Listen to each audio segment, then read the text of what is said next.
Well, hello and welcome everyone. I welcome you all at this channel. So today we'll be starting with Introduction to Company Law lecture number 2. If you have not watched lecture number 1 link is in the description box of the video. So let's begin with our lecture number 2. So let's continue our characteristics of the company, that is artificial person. So what do I mean by artificial person? Artificial person means a company is not natural. You obviously know that, but an artificial person created by law.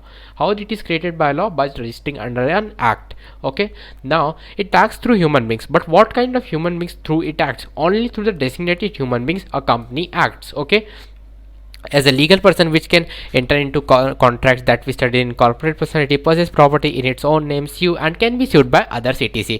Okay, now it is called an artificial person. Why? Because it's invisible, we cannot see it, it's intangible, we cannot feel it, existing only in the contemplation of law, means only in the eyes of law a company exists. Now let's move on to our next characteristic, that is a company is not a citizen. Why it is not a citizen? Because it is not a citizen under the Citizenship Act 1955 or the Constitution of India, because it doesn't satisfy the conditions for being a citizen under the Citizenship Act 1955 or the Constitution of India.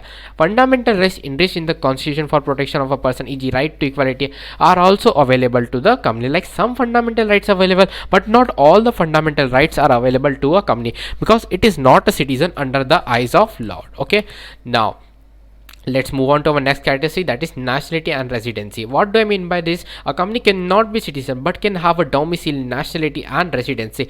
देखो, domicile basically means place of registration, nationality means belonging to a particular nation, residency means where the company headquarter is being situated. Okay, now proved in Gasik versus Inland Revenue Commissioner case law, that is a major case law that you can remember. Okay, now next characteristic of a company is limited liabilities. What do I mean by that? Liability of the member up to the value held by the share. Remember, liability of the member up to the value held by the shareholder. Okay, liability up to the amount held by the shareholder. Now you cannot understand simply by just reading this sentence, so let's take a simple example. Let's take a case 1 scenario.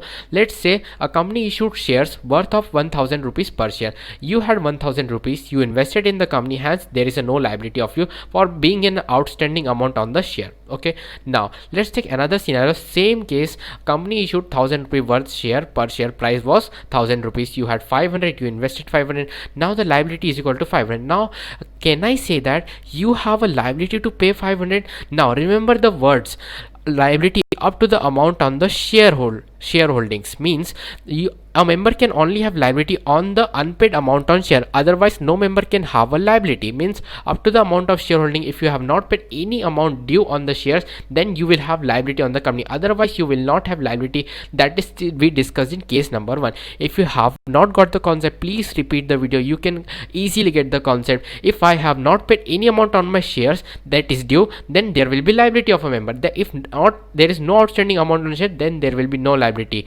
And if in any case the company becomes insolvent, no one can ask me to pay, because I have paid the entire amount on shares. If I have not paid the amount on share, then company can call me to pay the due amount on shares. That's up to the liability. Okay, now let's talk about when there are certain exceptions when limited liability will not be seen. The first exception is member can be liable. When member can be liable except company, if members reduce. How? In case of public company, the members went below 7, and in case of private company, members went below 2. Then in that case, if business is carried for more than 6 months, in this condition member will be personally liable for business debts. Now next exception is when company incorporates unlimited company, then certainly the liability will be unlimited. When company has been incorporated by false information, then the members will be personally liable. On satisfying this, tribunal may direct members liability unlimited, that we discuss now.